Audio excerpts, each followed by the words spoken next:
This is Talk of the Town, a weekly program featuring community events happening in and around Northeast Michigan. With your host, Bradley Summers.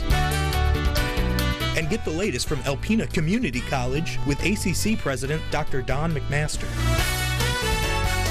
And now, today's Talk of the Town.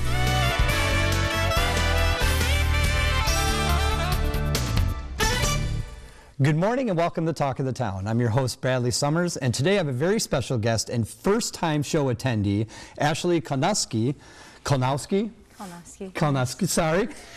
with the Alpena's Bird Center. How are you today? I'm doing great. Thanks for asking. Well, and thank you so much for being here. Absolutely.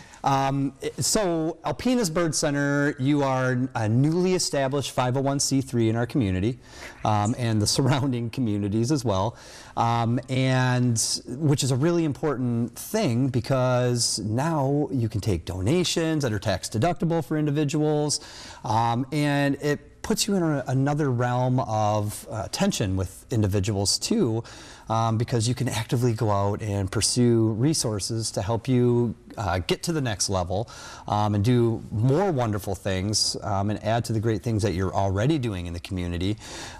Tell us a little bit about some of the services that, that you do with the Alpena's Bird Center. All right, so Alpena's Bird Center is a new center rescuing and rehabilitating injured and orphaned wildlife. We are focused mainly on birds.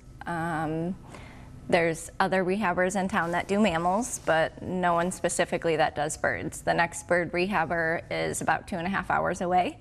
I learned that when I found, well, I had a nest of baby robins on my porch, and the mama was killed by a feral cat. So I was trying to find somebody to take these birds that were permitted, and I had to drive all the way to St. Helen to get them to somebody qualified. I saw their facility and absolutely fell in love with what they were doing, and I asked myself, how come we don't have something like that where we are? You know, our whole, like, Alpena is nature, you know, there's birds everywhere. So I, you know, took it upon myself to find out what do I need to do this?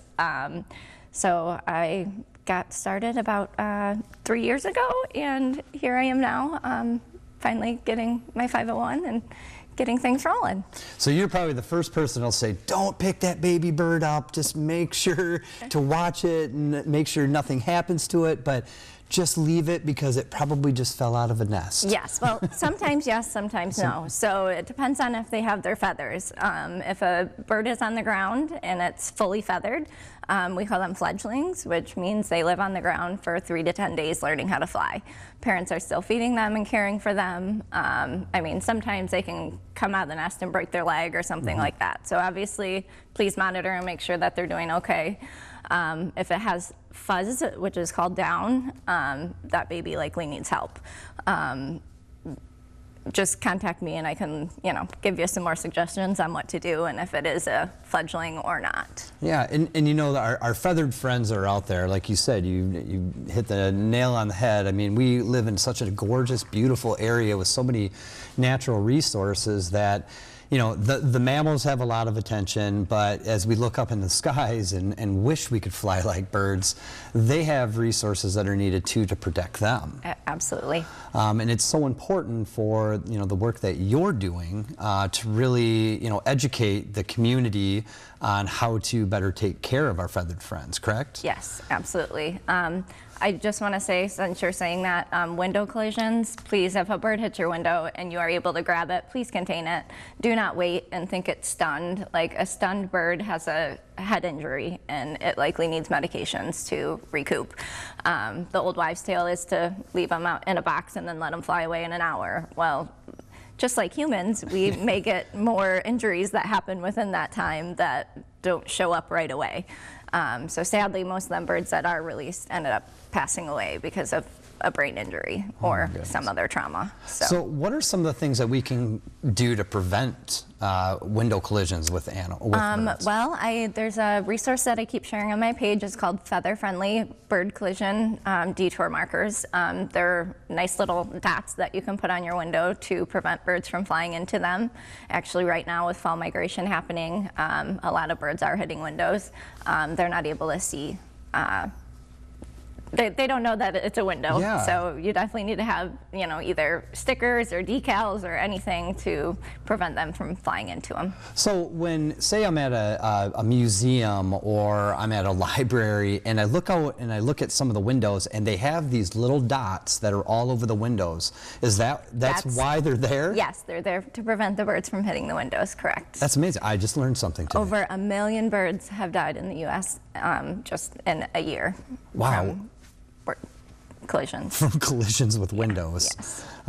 It's like deer trying to avoid cars. Yes, absolutely. But such an important thing that we can do something very simple just to help deter that. Because birds are so important to our ecosystem because they eat bugs that we don't want to see biting us. Our pollinators, and some of them are planters, and things like that. Yeah. And they spread seeds around from the berries that they're eating, and all these like really wonderful resources, and they're just beautiful to look at. Absolutely. So that's why it's so important that when you're looking at your bird feeder in the backyard, and we see all these blue jays and cardinals and chickadees and sparrows and all these other awesome birds that are coming in, there's so many resources that you're helping to provide. So when it comes to being a nonprofit and being an organization in the community that looks for resources from people, hopefully people watching today, what kind of resources are you looking for that people like myself could help you with? So any kind of donations, I do have an Amazon wish list that are things that we use daily, newspapers, paper towels, heating pads, things like that. Monetary donations are acceptable right now because we are working on building our 50-foot flight cage to be able to accommodate eagles and hawks and things like that. Right now we can do the initial care of those animals, but we're not able to see them through to the release because they need to get conditioned before they get released. So we can do, songbirds and smaller falcons, but right now that's our main goal, is to get our flight cage finished. Just so you can get to that mission of yours, which is to rescue, rehabilitate, and the ultimate goal is to release. Absolutely, yes. Well, Ashley, that's all the time that we have today.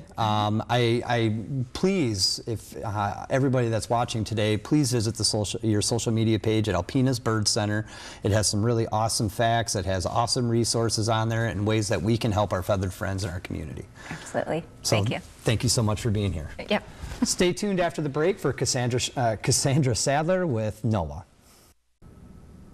Welcome back, everyone. Our next guest is Cassandra Sadler with NOAA as their premier marine archaeologist. Hello. Hi, Cassandra. Good morning. I am a resource protection specialist at Thunder Bay National Marine Sanctuary and one of the team of maritime archaeologists. That's always, we were talking just before coming out too, that it's always awesome to have so many representatives from NOAA because it always is about that team aspect. Yes. I can never just highlight one person, whether it be Daniel, whether it be Stephanie, or even Jeff. Everybody is always on the same page when it comes to the team effort and what you're doing to preserve the wonderful resources that are around our beautiful area. Now, we were talking, what are some of the cool things that are going on at NOAA? You always have a lot of things going on, especially with education, of course, in the waterways. But one of the things that we want to talk about was the lecture series. Yes.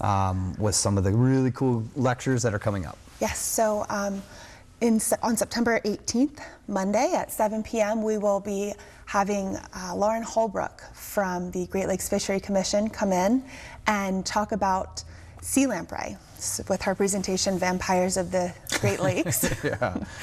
So she'll be talking about them as an invasive species. She will have a tank of live sea lamprey there. You can, if you're brave enough, you can hold one. But they're really interesting creatures. Yeah, they're really interesting. When I used to fish a lot with my grandfather out on the big lake, and sometimes we pull on these huge, beautiful salmon, and they'd have these lampreys. And at the time, I think that it was just kind of being introduced to our area. and there were a lot of them. You know, like they were on a lot of fish coming out, or you'd see remnants of them with their marks, their circle mark, you know, on the fish, because they're just like big giant leeches. Right. Yeah. What's interesting is in Spain, they're a delicacy. I mean, people eat them. So here, they're a nuisance. Interesting. I wonder what they would taste like. I don't know. Sea lamprey pie. Yeah. Interesting. Definitely an acquired taste. Yes. Now, one of the things too with recent discovery or a discovery is the shamrock. No, not recent. Sorry. No. The shamrock actually sank in 1905. It was a 146-foot wooden steam barge, and it was carrying a load of lumber. It sprang a leak off Presqu'Isle, and it was towed into Alpena, where it sank at the dock shortly after, and then it was later towed out of the navigation way. But it's one of our favorite wrecks because it rests in just 15 feet of water. It's super accessible. It's a great dive. You can snorkel it, you can paddle over it and kayak over it and see it. So it's pretty close to shore, and awesome. It's just a great, And where is it? It's right off the shore, right out of the harbor. It's right next to the John F. Warner. Oh, so it's like right here. Yes. Oh, yes, okay. Right here. It's very, very accessible. Wow, that's amazing. Yeah. Our glass bottom boat, Lady Michigan, will also go over the wreck every now and then. So if you're on that, you can see it. Yeah, so I'm sorry, definitely not a recent one, because I now remember some of these things as I've gone on glass bottom boats too. Yeah.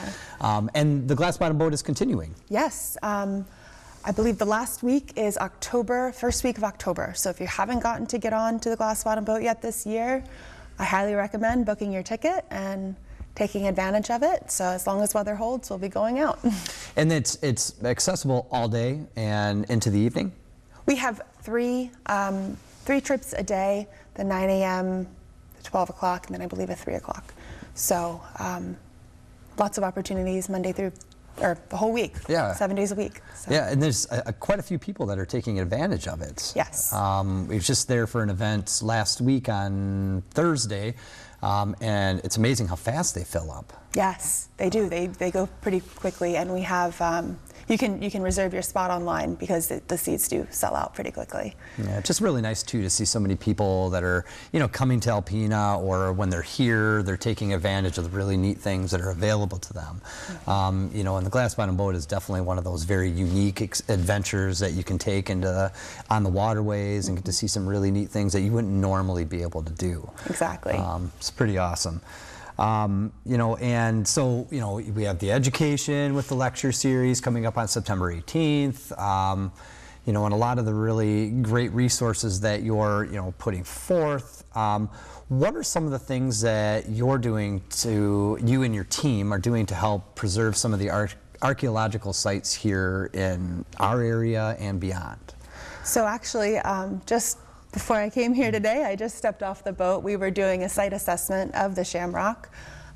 We scuba dived it, and we're taking video and images of the wreck to record what it looks like now, if it's changed over time, just kind of recording their current state so that we can see how the wrecks are, if they're degrading at all, and how we can work to preserve them. Yeah, it's amazing. I mean, that's, I'm always amazed at how many wrecks are actually around us, Yeah, and we've found 100 so far. Yeah, so what wreck is in the deepest water? Is it so? So last year we actually placed some of our mooring buoys on a lot of our deeper wrecks. So the MF Merrick, the Ohio. The Ohio's in about 300 feet of water. Wow. The Cornelia B. Windy, the Choctaw. They're all very deep. They're technical dives. Wow. So we do have quite a variety. So, and I know with you and your diving expertise, do you take people out to these kind of dives too, or is this more of like a NOAA function to be able to go down, do the research, or do you take people to these dives? We don't do dive charters and take everyone out. We do research with other organizations like the University of Michigan. We'll work with their divers that will come out and do any science that we're doing. But for the most part, in terms of site documentation, it's largely just NOAA divers. Okay. Yeah. Yeah, just like I said, I'm always enamored with the amazing teamwork and the things that you're all doing there, because it means a lot to Alpena and, of course, all of the communities that you serve. But it's just incredible to be able to preserve these, and just, you know, to be able to look and see one of, what, 17 locations, you know, in the country. Yes. You know, we have here in Alpena, and it brings wonderful people like you and other team members here to Alpena, and helping educate, you know, people like me and people out there watching, like, what NOAA actually does. And I mean, we were lucky enough this past week to actually welcome the National Marine Sanctuary Foundation Board to come and visit the sanctuary, as well as the Undersecretary of Commerce for Oceans and Atmosphere, Dr. Richard Spinrad, who is the presidential appointee of NOAA, the National Ocean Service. So yes, it was a great deal. We were thrilled to have him here and to be able to show him what we're doing, not just with preserving the cultural resources, but also with the community of Alpena in terms of education and outreach. Yeah, it's pretty incredible the attention that the program is getting, you know, the organization itself. And, you know, I know Jeff is really busy, you know, having a lot of meetings with individuals coming to visit because of the great work that you're all doing. Yeah. So thank you so much for what you are all doing, and your team. Oh, thank you for allowing it to happen and enabling it to happen. The community's help with Thunder Bay National Marine Sanctuary is what has made it what it is today. I never want an opportunity where I can't hug a tree in the forest. So thank you, or see fish in the water. But, and I look forward to the next time that we talk. Thank you. Thank you all for joining us today as we continue the wonderful road of understanding and seeing all the wonderful things that the nonprofits in our community are doing. Stay tuned after the break for the ACC segment.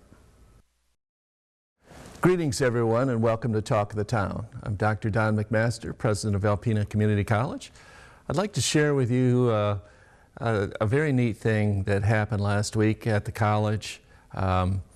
We operate and are beginning a utility arborist program. Many people refer to it as a tree trimmer program. It trains folks to keep power lines clean, to keep trees off them, or to get trees off them once they've fallen on lines. It is a very, you know, the electrical grid statewide is really suffering due to a shortage of tree trimmers. And it's a big issue downstate where power outages have been long. And we are a solution to this issue. Downstate, they call it grid resilience. And everyone from kind of the governor on down is interested in figuring out ways to enhance or increase or improve grid resilience. So our utility arborist program is perfectly suited for that. We have been, Dean Dawn Stone and I and instructor Walt Wiltsey have spent quite a bit of time over the summer trying to statewide promote awareness of the utility arborist program. We've been pretty successful, I think, overall. And in that vein, we delivered some testimony at a House subcommittee on, I guess, grid resilience. And we were, after that testimony, the chair of the Michigan Public Service Commission, Dan Scripps, introduced himself. He was enthusiastic about what he heard. So then he and his, and a commissioner, Catherine Paratic, came up. They came up to Alpena to see how our program is operated, what's in it, what components, and they were impressed. And so then they invited us to what's called a Michigan Mid-American Regulatory Conference. This is a huge conference that covers utility regulators across the Midwest. They invited us down to present. We brought 2 of our students.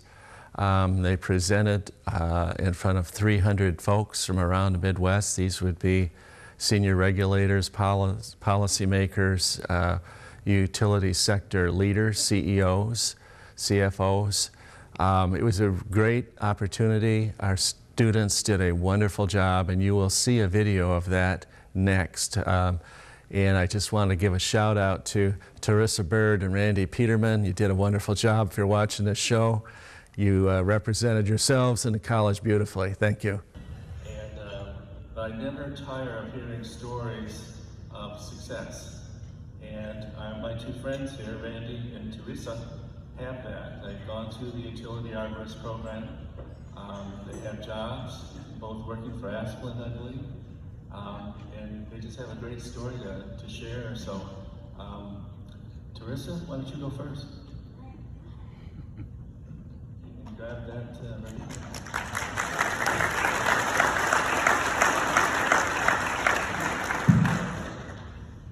Well, my name is Teresa, and I'm originally from a very small town.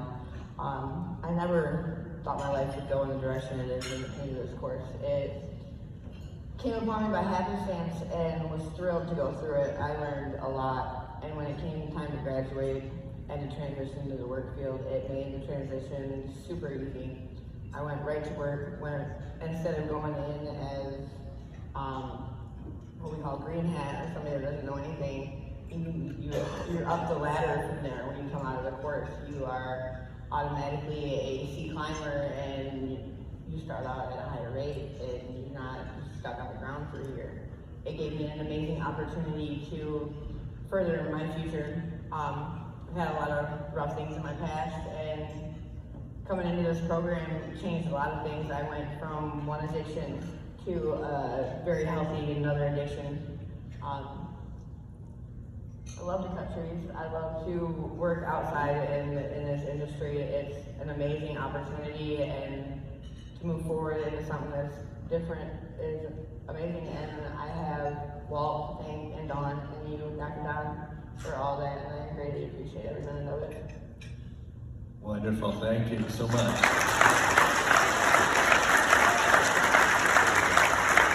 Mr. Peterman. Hi, I'm Randy Peterman, and I'm a utility arborist. I was on a bad way with my life for a long time. I'm a convicted felon. I went through prison. I got out and got introduced to this class. They said they thought it'd be a good fit. I didn't know nothing about cutting, dropping trees, working around power lines. I didn't know nothing about it. And going through this course, like, well, he had me come down here. He's like, hey, come speak at this seminar in front of a couple of people. Slightly nervous, so excuse me for the stutter. But going through this course, like, when they see you're having a hard day, it's personal. They pull you off to the side, they talk to you, they make sure you understand what's going on. It's all hands-on, and they're great. They actually care. And now I go clear power lines. I go out in storms. I keep the lines running so you can leave the lights on for your family so they can come home.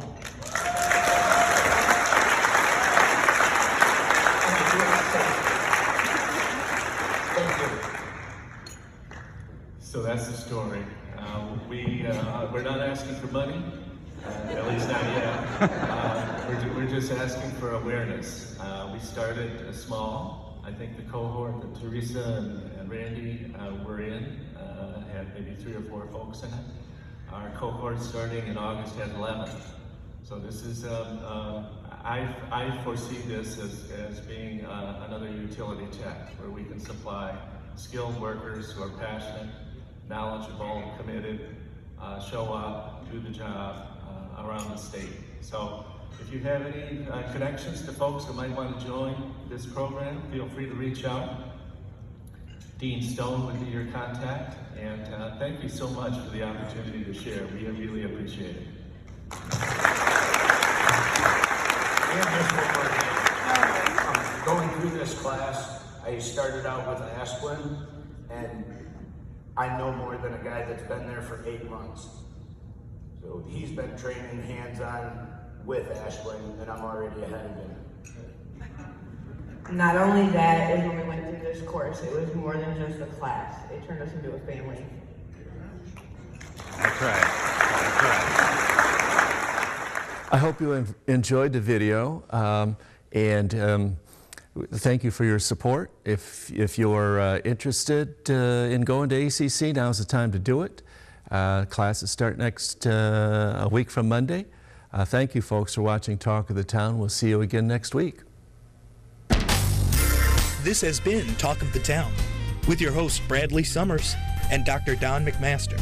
For a list of community events taking place in Northeast Michigan, please visit our website at WVKB11.com and click on our community link. This has been a Thunder Bay Broadcasting Corporation production. All rights reserved.